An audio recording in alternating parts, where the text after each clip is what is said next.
Know that 9 out of 10 childhood poisonings occur in the home? We want to remind you to get rid of unused or expired medications in your home.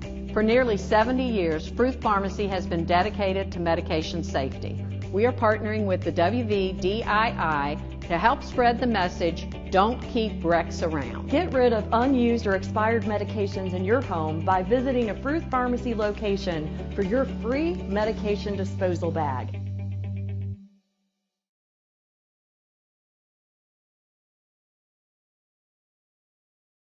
DisposeRx is your simple, convenient, and effective at-home medication disposal solution. In a few easy steps, you can safely and easily dispose of your unused or expired medications in the comfort of your own home.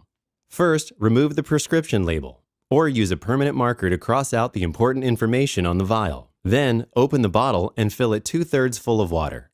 Empty the packet of DisposeRx into the vial, replace the cap, and shake it for 30 seconds. Almost immediately, you will no longer feel or hear the pills rattling in the bottle, as they are being sequestered in cross-linking polymers that render the drug unretrievable for all practical purposes. Then, throw the vial in your household trash. DisposeRx allows you to maintain your medicine cabinet by promptly and properly disposing of your unused medications. Simple, convenient, effective.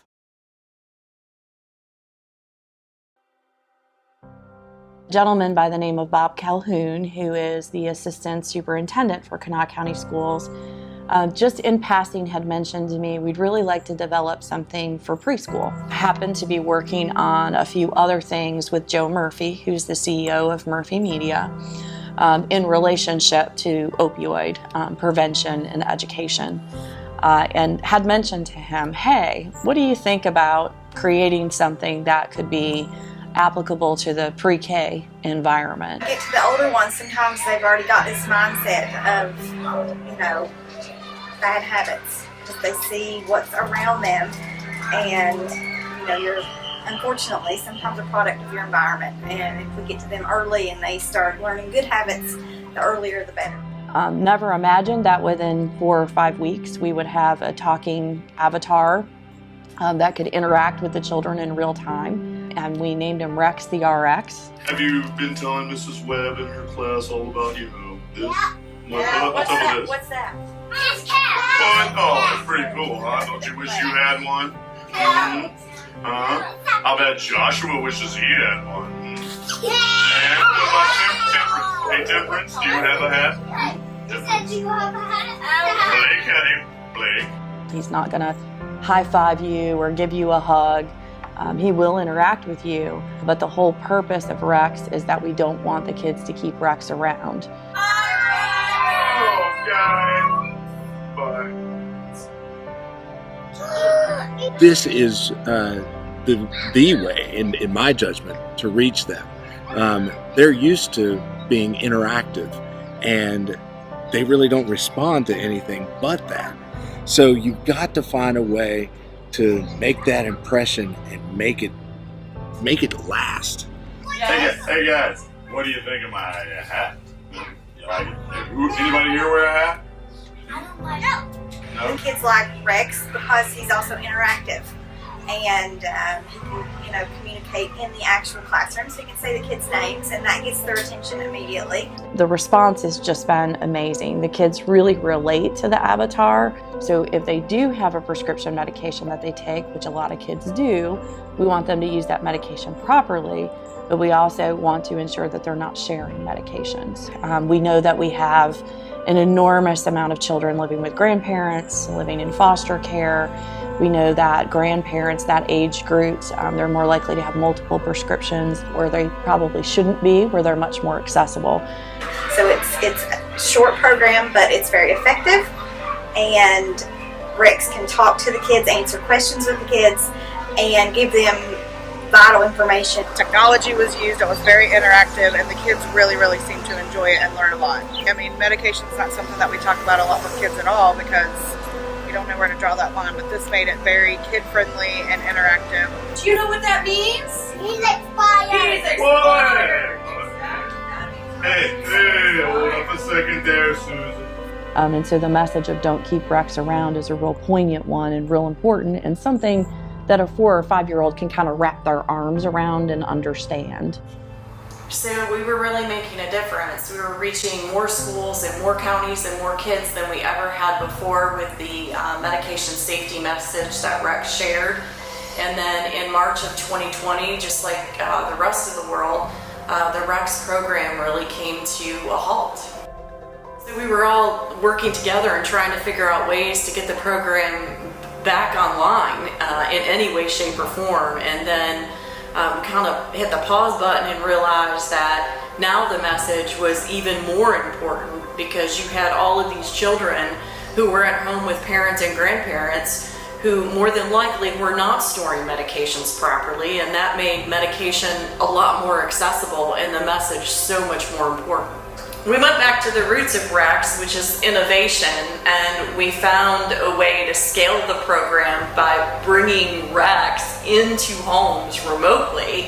And what that did was it opened everything up to a very unintended audience of parents and grandparents and caretakers who started to engage with us and their children about the importance of medication safety. We continue to believe that the message of medication safety is important, and that's for any medication. It doesn't have to be an opioid. We know that medications can be very dangerous if not taken by the person that they're prescribed. We also know that most children who overdose on a medication accidentally ingest that medication because it was not stored properly. We know that most people who become addicted to a medication do so because they obtain that medication either knowingly or unknowingly from a friend or relative. It's something that we really thought would delay or derail the program, and our message about medication safety really turned out to be something positive in terms of being able to reach more people with the message, because in the end it's really important that no one keeps Rex around.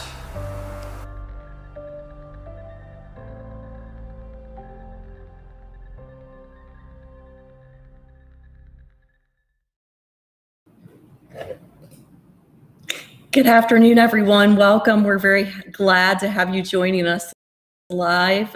We're coming to you from downtown Charleston, West Virginia at the West Virginia Drug Intervention Institute. And I'm Dr. Susan Bissett. I'm president of the Institute, and we're having a very important conversation this afternoon about medication safety and disposal.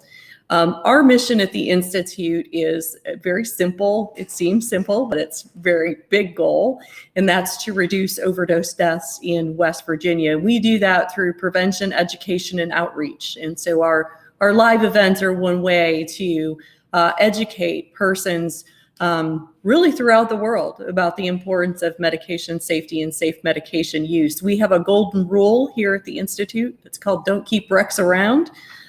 Rex is short for RX, which is an abbreviation for prescription. And we want to, of course, remind everyone every day. I think there's Rex up in the corner there coming to say hi to me. But we want to remind people not to keep expired or unused medications in their home where it can be misused or ingested accidentally. So we'll be talking a lot about that today. And we have 3 very special guests with us this afternoon, and we're going to bring them in one at a time, but I can let you know who they are. And we're very excited to have all 3. One is Jim Carroll, who for 3 years served as the National Director of the Office of Drug Control Policy. We're super happy to have him here with us this afternoon. He's still doing lots of great work in this field, and so we're very excited to welcome him. Udom Dillam, who is here with us this afternoon as well, who has been an acting administrator with the DEA and has also worked for Interpol in Washington and has numerous years of public service in Washington, D.C. And then we also have William Simpson, who is the co-founder, president, and CEO of DisposeRx. And so we'll be talking a little bit more about safe medication use with each of them. And then just want to remind everyone that you can type in any questions you might have to the chat, and we'll do our best to answer those or pose the questions that you send to our panelists this afternoon. And also want to remind you to visit wvdii.org. Follow us on Facebook and Twitter. I think we're also on Instagram now, so you can probably see what Rex is up to by visiting Instagram. So this afternoon, I just want to, first of all, welcome our guests. And the first guest we're going to bring in is Mr. Jim Carroll, who, as I mentioned, is the former director of the National Office of Drug Control Policy. Welcome, Jim. Thanks for being here.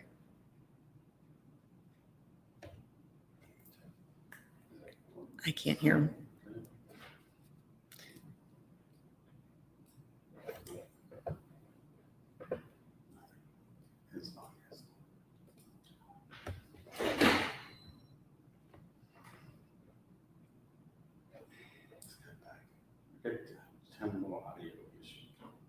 We're having just a little bit of an audio issue, Jim, so I think Joe's trying to troubleshoot that.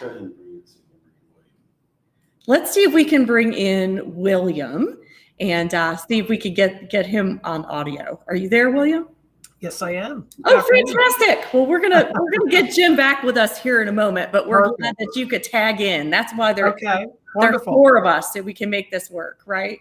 So, William, you are the co-founder and the president and CEO of DisposeRx. Yes.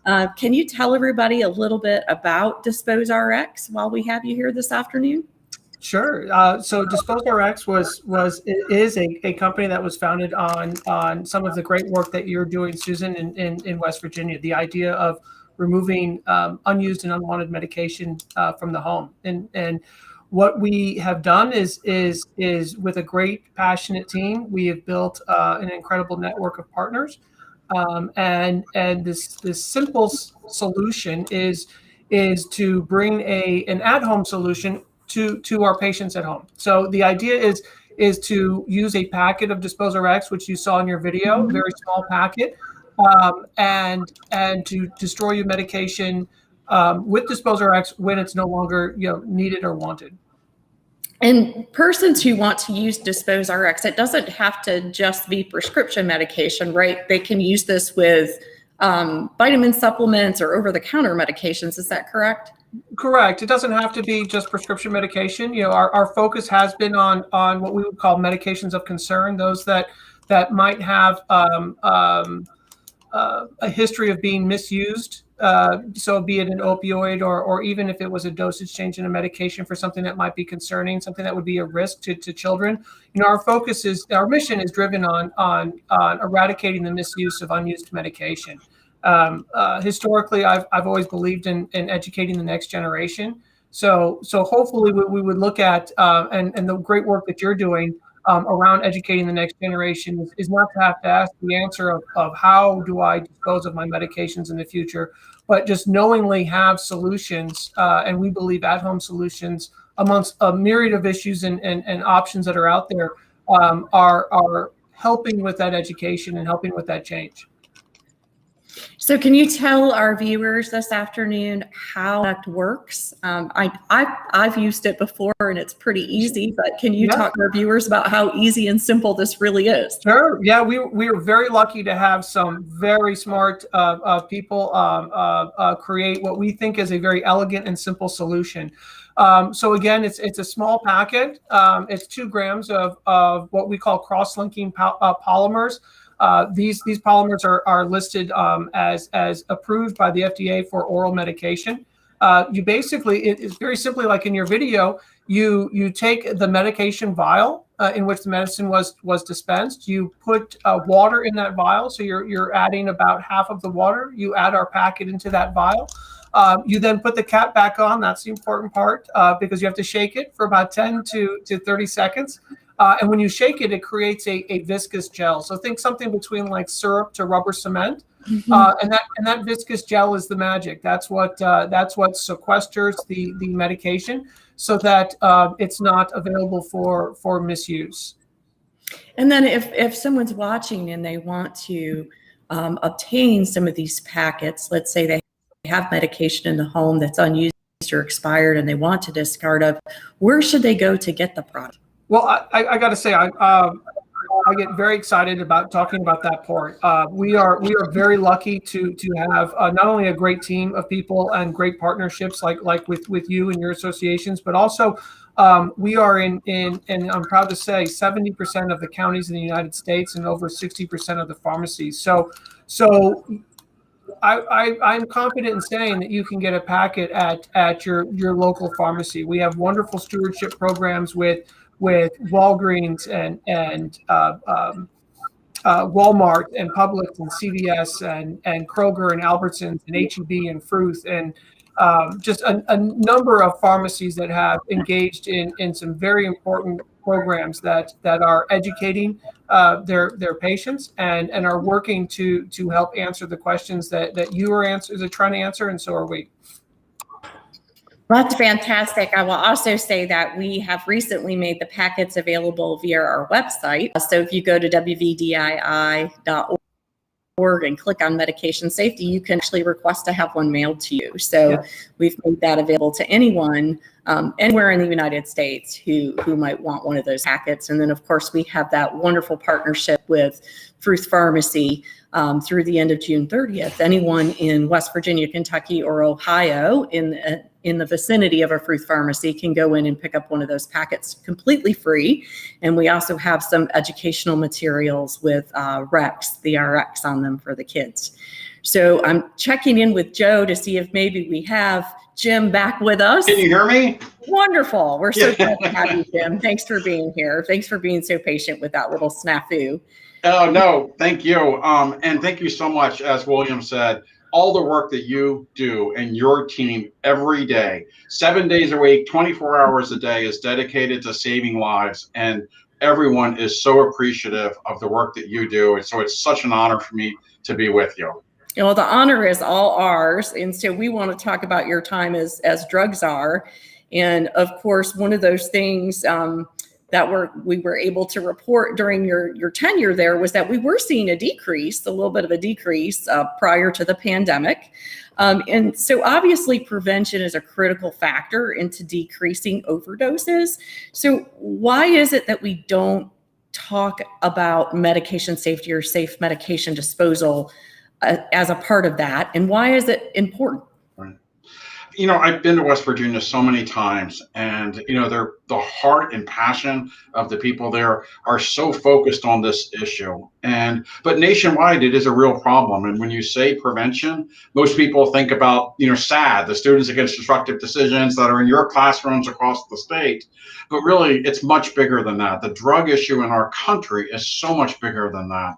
And like we're talking about today, one of the real issues are leftover medications, not just opioids. Obviously, those are very concerning, but these leftover medications that are in our medicine cabinets, on our countertops, or maybe in, you know, maybe not even ours, but in the house, you know, that where our children go, or where sadly, you know, our teenagers go. Yeah, and I of course have 2 teenagers, and so one of the things that I'm concerned about is making sure they take their medication properly, but we talk about disposing of it and storing it properly as well. With that said, how big of a problem is accidental pediatric exposure to medicine in the United States? What a great question. And sadly, it's the #1 cause of poisonings in the United States. And the last figures that I saw a couple of years ago were about 100,000 emergency room visits. So heaven knows how many actual ingestions were, but 100,000 emergency room visits for children who accidentally took something that they weren't supposed to take, wasn't designed for children, you know, a medication for, you know, maybe an older teenager or a parent or grandparent. And so, you know, it's the #1 concern. And sadly, you know, what we're seeing with drug addiction issues being so prevalent, especially now with COVID and the rise of fatal overdoses, you know, what we're seeing sadly are some of these kids who are getting access to the drugs that are, you know, being used in the household. And I've seen so many tragedies, and there've been several just this month alone throughout the country of kids. One was 7 months old, who accidentally you know, got some of the drugs, the illegal illicit drugs in their house. And the 7-month-old child died. And, you know, the parents obviously have addiction issues. They're grieving the loss of their child, but now they're under arrest and sitting in a jail cell. And I think that probably pales in comparison to realizing that their addiction caused the death of their 7-month-old. So it's important that everyone understands that we need to have drug disposal at home to get rid of leftover medications, certainly leftover opioids, but also to keep in mind, that as these drugs are out there, is to make sure, that there's nothing that could happen to these kids because of, sadly, what we're seeing in this country. It's important to have it laying around the house, to have, a disposal solution, like William was talking about, this is something you want to be thinking about ahead of time, is I am prepared to dispose of these medications when I get them, not after I get them. And right. That's critical. Be ready. Teenagers, you're busy, Susan. Yeah, I do. I have one in college and one in high school. And so actually one will graduate college and the other will graduate high school in the same year. So that'll be a fun year when that happens. But speaking of teenagers and college students, what about them? What about older children in prescription drug misuse? What are some trends that you see there? Yes, sadly, what we're seeing is really at the high school and college level, where kids, are, under medication, under doctor supervision, taking a prescription, but having some leftover medications, and a friend who believes through their own diagnosis, that they should be taking the same thing, but sadly, it's not meant for them. It's not taking into account the other physiological differences that a physician or a provider, would take into account.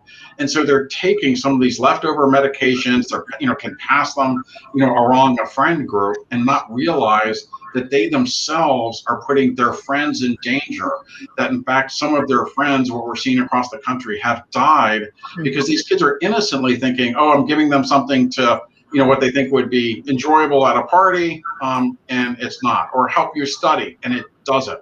What it does is really cause a lethal, sometimes fatal overdose, and this is why we need to preach to our children so many things, but one of them is properly take your medications. If they're leftovers, to properly dispose of them. And of course, I know Udam's going to talk about drug disposal, but it needs to be something we do every day. Absolutely. Well, speaking of drug disposal, why don't we bring Udam into the conversation? And Udam, we're just so happy to have you here today. You've been on the enforcement end of this issue to some degree, because for a while you were the acting administrator for the DEA. And so I guess my question for you is, as the former director, that DEA program, the drug take back days, but that happens twice a year. So how important have those events been to helping drive awareness about medication disposal and the importance of it? Well, I think it's been very important. That program began about 10 years ago, 2010. And it was an opportunity for Americans all over the country to clean out their medicine cabinet. Someone wanted unused and unneeded expired prescription drugs, and then to bring them to a collection location. And DEA would have about 5,000 of these collection locations twice a year. It's important to realize why DEA started this. It's because these unwanted, unneeded drugs were highly susceptible to diversion and to misuse and abuse.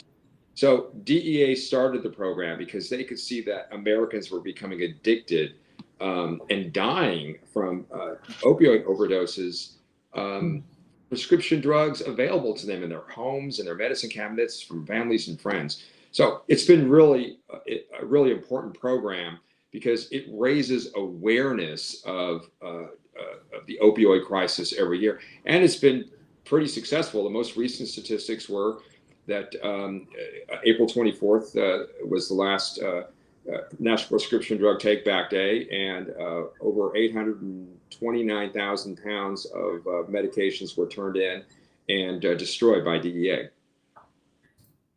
Well, that is amazing, and we are very honored to have been a part of the DEA Take Back Day in April, and we were here with our team and with Rex DRX. And we collected a very small amount of that over 800,000 pounds of medication. I think we had about 4 bagfuls, which worked out to be about 50 pounds that we collected right here in downtown Charleston. So very important day. We also know that many sheriff's departments have the ability to take drugs any day. But talk to us a little bit about why we need to dispose of medication either through a take back day or a drug disposal kit. Why can't we just flush them down our commode at home? Because it pollutes the environment. And so that's another reason why DEA began the take back day. People think that's a safe way to do it, but it actually pollutes our water supply. All the drugs that DEA collects are destroyed in an EPA-approved incinerator, so it's environmentally sound to destroy them that way. But I should also point something else out. One of the things I noticed when I was the acting administrator at DEA was we're doing this twice a year, and we're collecting enormous amounts of drugs.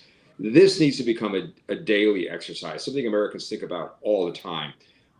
There are take-back locations open throughout the country, but again, it requires people to collect things, these unused medications, and to take them to a location. The better approach would be for people to simply be able to dispose of them more efficiently, effectively within their home at the moment they become unneeded. Not flushing them down the toilet because that's not environmentally sound, but using a safe disposal method to do so. Like the DisposeRx packets that William shared with us. And I'll also say one of the medications that I didn't think about in my home during that drug take back day in April was veterinary medications. It's not something you think about very often, but many people like to hold on to those just in case. Right. So it's important to get rid of those as well. Absolutely. Those can be diverted and improperly used, just like medications for humans. Is there anything else that you would like to share with our viewers, Udom, about medication safety or drug take back that you feel is important for them to know? Well, look, the bottom line is this. If you're not using a drug, if it's unneeded, you don't need to save it for another day. It's best, it's safer, it's the smart thing to do to immediately dispose of that drug before it can be used, abused, and diverted, before a family member or a friend can become addicted. Our addiction crisis started in our medicine cabinets, in our own homes. So disposing safely of these drugs as soon as they're unneeded and unnecessary is a smart thing to do. That's a very powerful statement, that our addiction crisis started in our medication cabinets at home. So we talk a lot about getting drugs out of the street, but really what we're talking about today is getting medications, whether that's over the counter or prescription, out of your home, so that those are not misused or abused or diverted. So very important point. I want to give also Jim an opportunity to share any thoughts that he would like with the viewing audience, and then we'll move on to William before we close today. Anything you want our viewers to be thinking about and have in the front of their mind, Jim? Yeah, I think what Udom said is dead on accurate, sadly. And, really we think about, our teenagers, we think about our kids, and we think, oh, they'll never have access to those types of medications. Sadly, what we know is that teenagers are more and more exposed to prescription opioids by dentists, by having a tooth pulled. And that's typically the first time that someone receives a prescription for a painkiller. And what we know, and what Udom talked about, what you know all too well, is that having these leftover painkillers is the problem. And so, knowing that your children are going to have these procedures as they go, into their teenage years and go through this period of their life, it's more important to make sure that you have this at home, that you talk to your pharmacy to make sure they have that available to give you, or make sure that even the provider knows exactly and should be telling their patients, look, if there's some leftover pills, you need to dispose of them immediately. Yeah, that's wonderful advice. And I was thinking about wisdom teeth experiences as you mentioned. You're absolutely right about that. William, we'll let you have the last word, because I'm sure there's something really important that you want to remind everybody who's listening and watching today. Well, no, I want to thank you for all your work, and really, Jim and Udom are amazing resources and people to be working with. honestly, it's education, as you know. It's engaging your pharmacists, it's engaging your providers, it's engaging those that are involved in your care plan around your medications to best understand your medication. And as both as you have said, and as Jim and Udom have both have said, it's understanding is the medications that you're on therapy with are the ones that you should securely store. Those that you're off therapy with, that you're no longer taking, unused, unwanted, you should find safe and secure ways to dispose of that medication, be it an at-home solution like DisposeRx, or be it a take-back day or an event or a sheriff's department, whatever that is, that is environmentally friendly. As I agree with Udom, putting it into the environment through the commode is just not the preferred method. But making sure to stave off that addiction or overdose or misuse event is critical, and teaching our children how to manage and best take their medications. Wonderful. Well, I want to thank all three of you for being here with us this afternoon. I know you're all very busy, and we certainly appreciate your time. I want to remind our viewers to go to wvdii.org. You can also request one of the DisposeRx packets that William shared with us today there.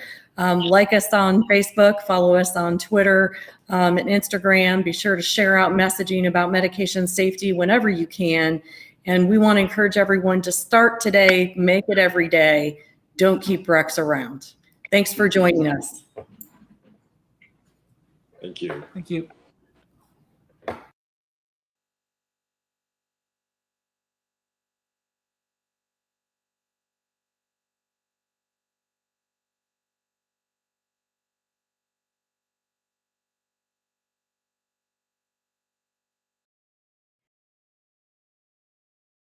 At the WVDII, we believe that every home with an opioid should have a life-saving naloxone kit on hand. For your free kit and online training, visit wvdii.org. Research indicates that the majority of students misusing prescription stimulants as study aids earn lower grades. Here's the good news. 81% of college students do not misuse prescription medication as study aids. Staying current with class material, prioritizing tasks, and accessing tutoring and online tutorials are just some of the ways you can stay stimulant-free. And remember, never share your prescription medications. Visit GenerationRx.org. Hi, I'm Dr. Susan Bissett, President of the West Virginia Drug Intervention Institute, reminding you to get rid of unused or expired medications in your home. Visit a Fruth Pharmacy location in your area today for a free medication disposal kit. For nearly 70 years, Fruth Pharmacy has been dedicated to medication safety. We are partnering with the WVDII to help spread the message, don't keep Rex around.